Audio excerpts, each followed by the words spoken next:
Sister sister സായാഹ്ന സവാരിക്ക് ഇറങ്ങിയതായിരിക്കും അല്ലേ? Sorry sir, Kunjunni ഇന്ന് വല്ലാത്ത ശീലക്കേടിലായിരുന്നു. അത് പുതിയ സംഭവം അല്ലല്ലോ. പുതിയ ഡോക്ടർ ചാർജ് എടുക്കുന്ന നിന്നെങ്കിലും കുറച്ച് നേരത്തെ വരണമെന്ന് ഞാൻ പറഞ്ഞിരുന്നല്ലേ. ഡോക്ടർ വന്നോ സാർ?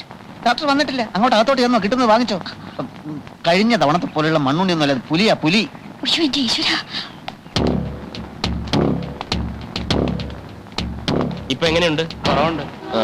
ഈ മെഡിസിൻ തന്നെ കണ്ടിന്യൂ ചെയ്താൽ മതി. Yes doctor.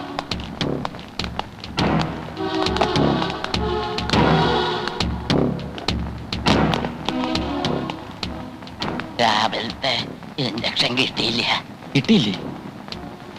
Y? Injection head nurse ആണ് കൊടുക്കാറ്. വെർഷി എത്തിയിട്ടില്ല. എത്തിയിട്ടില്ലേ? What you mean? Head nurse ചിലപ്പോൾ വൈകാറുണ്ട് ഡോക്ടർ.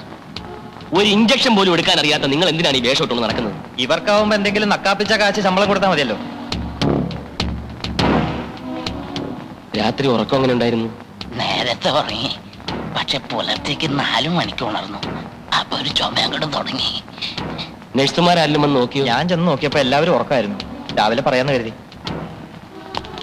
നൈറ്റ് ഡ്യൂട്ടി ഞങ്ങൾക്കല്ലായിരുന്നു ഡോക്ടർ. Irresponsible idiots. വന്ന് കിടന്ന് ഉറങ്ങുന്നതിനാണോ നൈറ്റ് ഡ്യൂട്ടി എന്ന് പറയുന്നത്? Good morning doctor.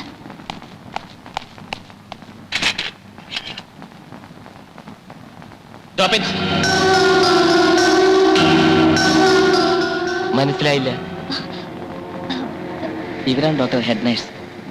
ഓ, ഹെഡ് നേഴ്സ്. ഞാൻ രാജഗോപാൽ. അബദ്ധത്തിൽ ഇവിടെ വന്ന് പെട്ട ഒരു പാവൻ ഡോക്ടർ. ഇഞ്ചക്ഷൻ മരുന്നൊക്കെ നിങ്ങൾക്ക് തോന്നുന്ന സമയത്തല്ല കൊടുക്കേണ്ടത്. പാവപ്പെട്ട രോഗികളുടെ ജീവൻ കൊണ്ട് പന്താടുകയാണോ? I am sorry doctor. Shut your mouth.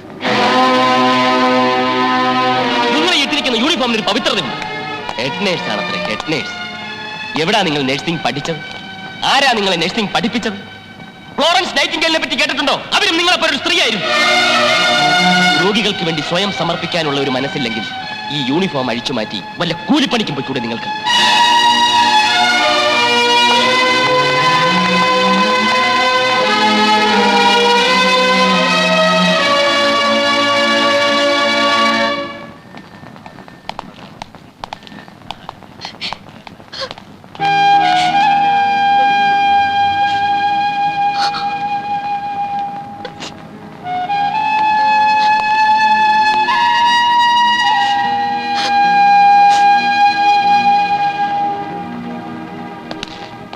Attender, head നേഴ്സിനോടൊന്ന് വരാൻ പറയും. ശരി സാർ.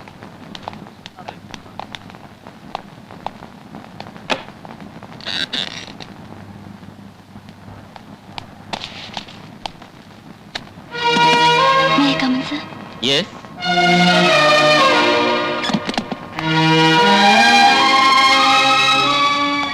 എന്തു പറ്റി? കണ്ണിൽ കരട് പോയോ? ഞാൻ മനഃപൂർവ്വം വൈകിയതല്ല ഡോക്ടർ. പക്ഷെ ഞാൻ മനഃപൂർവ്വം സിസ്റ്ററിനെ വഴക്ക് പറഞ്ഞതാണ്. സിസ്റ്റർ നേരത്തെ വന്നിരുന്നെങ്കിലും ഞാൻ വഴക്ക് പറയുമായിരുന്നു. അപ്പം മറ്റെന്തെങ്കിലും കാരണം ഉണ്ടാക്കുമെന്ന് മാത്രം. സിസ്റ്റർ, ഇതൊരു സ്വകാര്യ ആശുപത്രിയാണ്. ഒരു പുതിയ ഡോക്ടർ ഇവിടെ ചാർജ് എടുത്തിരിക്കുന്നു. അയാൾക്ക് രോഗികളുടെ വിശ്വാസം നേടിയെടുക്കണം. അതിനുള്ള സമയമോ വളരെ കുറച്ചു. രോഗികളോട് സൗമ്യമായി, സ്റ്റാഫിനോട് ക്രൂരമായി അങ്ങനെ പെരുമാറുന്ന ഡോക്ടറോട് രോഗികൾക്ക് വലിയ മതിപ്പാണ്. അതൊരു ചിന്ത മനഃശാസ്ത്രമാണ്. അല്ലാതെ സിസ്റ്റർ ഇച്ചിരി താമസിച്ചു പോയി എന്നുള്ളത് വലിയ കുറ്റമൊന്നുമല്ല. ഞാൻ പ്രായച്ചിത്തം ചെയ്യാം. എന്ത് ചെയ്യണം പറഞ്ഞു? പറഞ്ഞ വാക്കുകൾ തിരിച്ചെടുക്കാൻ പറ്റുമോ? ആ സംഭവമേ വിട്ടേക്ക്. ഡോക്ടർക്ക് അങ്ങനെ പറയാം, പക്ഷേ പേഷ്യൻസിന്റെ മുന്നിൽ വെച്ച് ഞാൻ മാപ്പ് പറഞ്ഞാലേ സിസ്റ്റർക്ക് തൃപ്തിയാവുന്നുണ്ടോ? എങ്കിൽ അയ്യോ അത് വേണ്ട ഡോക്ടർ. പിന്നെ അതല്ലേ പ്രായച്ചിത്തം ചെയ്യാന്ന് പറഞ്ഞു. ഇതിനു മുമ്പ് ഞാൻ കോന്നിയിൽ അച്ഛന്മാർ നടത്തുന്ന ഒരു ഹോസ്പിറ്റലായിരുന്നു. അവിടുത്തെ head nurse one miss Sophia. എന്റെ ജോലികൾ മുഴുക്കെ ഞാൻ അവരെ കൊണ്ടാ ചെയ്യിപ്പിച്ചിരുന്നത്. എനിക്ക് റെസ്റ്റ് എടുക്കാൻ വേണ്ടിയിട്ടല്ല, അവർക്കൊരു പരിചയം കിട്ടാൻ വേണ്ടി. 1 വർഷം കഴിഞ്ഞപ്പോഴേക്കും സോഫിയ ഒരു ഡോക്ടർ അത്ര എക്സ്പീരിയൻസ് ആയി. അടുത്ത വർഷം അവർ MBBSന് ചേർന്നു. എല്ലാം ഞാൻ കൊടുത്ത ഇൻസ്പിറേഷനാണ്. നിഷ്പ്രയാസം പരീക്ഷ പാസ്സായി. You too must become a doctor. I will make you a doctor. എനിക്ക് ഡോക്ടറൊന്നും ആകണ്ട. ഡോക്ടർ എന്നെ കരയിക്കാതിരുന്നാ മതി. സിസ്റ്റർ പേരെന്താ? Nirmala. Nirmala. Really a surprising name. ഞാൻ പറയാൻ ഒരുങ്ങി എന്താണെന്ന് പറയട്ടെ. മനസ്സിന്റെ നൈർമല്യമാണ് കണ്ണുനീരിന്റെ കാതൽ. ദുഷ്ട മനസ്സുകൾക്ക് കരയാനാവില്ല. നിർമ്മല കരയും. കാരണം നിർമ്മലയാണ്. ചെറുപ്പക്കാരായ രോഗികളുടെ അടുത്ത് ചെല്ലുമ്പോൾ നിർമ്മല ശ്രദ്ധിക്കണം. പരിചരിക്കുന്ന നേരത്ത് അവർ നിർമ്മലയെ തൊട്ടെന്നും തഴുകിയെന്നും വരും. അവരെ കുറ്റപ്പെടുത്താൻ ഒക്കില്ല, കുറ്റപ്പെടുത്താനേ ഒക്കില്ല. കാരണം ചെറുപ്പക്കാരുടെ നാടിമിടിപ്പിന്റെ വേഗത കൂട്ടുന്ന എന്തോ ഒന്ന് നിർമ്മലയിലുണ്ട്. സത്യം. ഞാൻ വേണ്ടാത്ത കാര്യങ്ങൾ സംസാരിക്കുന്നു എന്ന് തോന്നുന്നുണ്ടാവും. ഞാൻ എങ്ങനെയാ? ഇന്ന് തോന്നുന്ന കാര്യങ്ങൾ നാളത്തേക്ക് മാറ്റിവെക്കുന്ന ശീലമേ എനിക്കില്ല. സത്യം പറയട്ടെ, ഞാൻ ഈ ആശുപത്രി വന്ന് ഇറങ്ങിയപ്പം തന്നെ ഇട്ടേച്ച് പോണമെന്ന് കരുതിയതാ. പക്ഷെ ഇനിയില്ല. നിർമ്മലയുടെ സാന്നിധ്യമുള്ള ഈ ആശുപത്രിയിൽ നിന്നും ഇനി എനിക്ക് പോകാനൊക്കെ ഒന്നും തോന്നുന്നില്ല. നിർമ്മല പൊയ്ക്കൊള്ളൂ. ഇടവേളകൾ ഉണ്ടായാലേ വീണ്ടുമുള്ള കണ്ടുമുട്ടലുകൾക്ക് രസമുണ്ടാവും.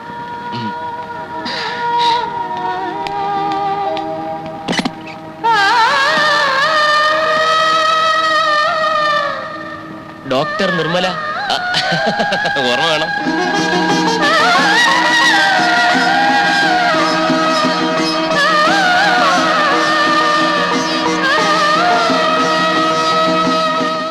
കാഷ്വാലിറ്റിയിൽ അങ്ങോട്ട് അടുക്കാൻ വയ്യ. OP-യിലാണെങ്കിൽ തിക്കും തിരക്കും. നമ്മുടെ നാട്ടിൽ ഇത്രയും രോഗികളുണ്ടെന്ന് ഇപ്പോഴല്ലേ മനസ്സിലാവുന്നത്. അമ്മായി ഒന്ന് വന്ന് കാണണം, അന്തം വിട്ടുപോകും. ഞാൻ ഇത്തവണ ഒരു ടെക്നിക്ക് ആലോചിച്ച അമ്മാവ. ഡോക്ടർ ആരായിരുന്നാലും അയാൾ സുന്ദരനായിരിക്കണം. എന്താ കാര്യം? സ്ത്രീ രോഗികളുടെ തിരക്ക് കൂടും. അതുപോലെ സംഭവിച്ചു. 99% രോഗികളും സ്ത്രീകളാണ്.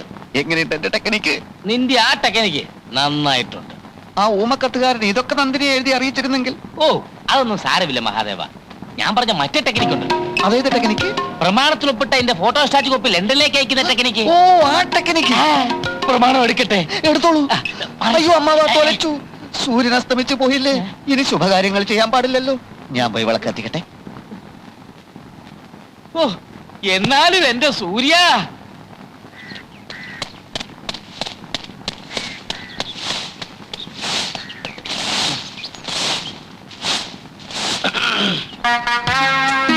ഡോക്ടർ, ഞാൻ വിചാരിച്ചില്ലേ എന്ത്? ഇന്ന് വിജയിക്കുമെന്ന്. മനസ്സിലായില്ല. കാലത്തോടുന്നു എന്നുള്ള വ്യാജേനെ നിർമ്മലയുടെ വീടൊന്ന് കണ്ടുപിടിക്കാൻ വേണ്ടി 4-5 ദിവസമായിട്ട് ഈ ഏരിയ മുഴുവൻ ഞാൻ കവർ ചെയ്തോണ്ടിരിക്കുക. ഈ റോബർട്ട് ബ്രൂസിന്റെ കഥ കേട്ടിട്ടുണ്ട്. 7 തവണ തോറ്റിട്ടും പിന്മാറാതെ 8ാം തവണ യുദ്ധം ജയിച്ച രാജാവിന്റെ കഥ. ശ്രമിച്ചാൽ നേടാം. അതാണ് ആ കഥയുടെ ഗുണപാഠം. എന്തിനാ എന്റെ വീട് കണ്ടുപിടിക്കുന്നത്? കാണാൻ. യൂണിഫോമിലല്ലാത്ത നിർമ്മലയെ ഒന്ന് കാണാൻ. എന്നോട് മേൽവിലാസം ചോദിക്കാമായിരുന്നില്ലേ? അതിൽ ത്രില്ലില്ല. മാത്രവുമല്ല, ഞാൻ വരുന്ന കാര്യം മുൻകൂട്ടി അറിഞ്ഞാൽ നിർമ്മല മേക്കപ്പ് ഇടും, ആഭരണങ്ങൾ അണിയും.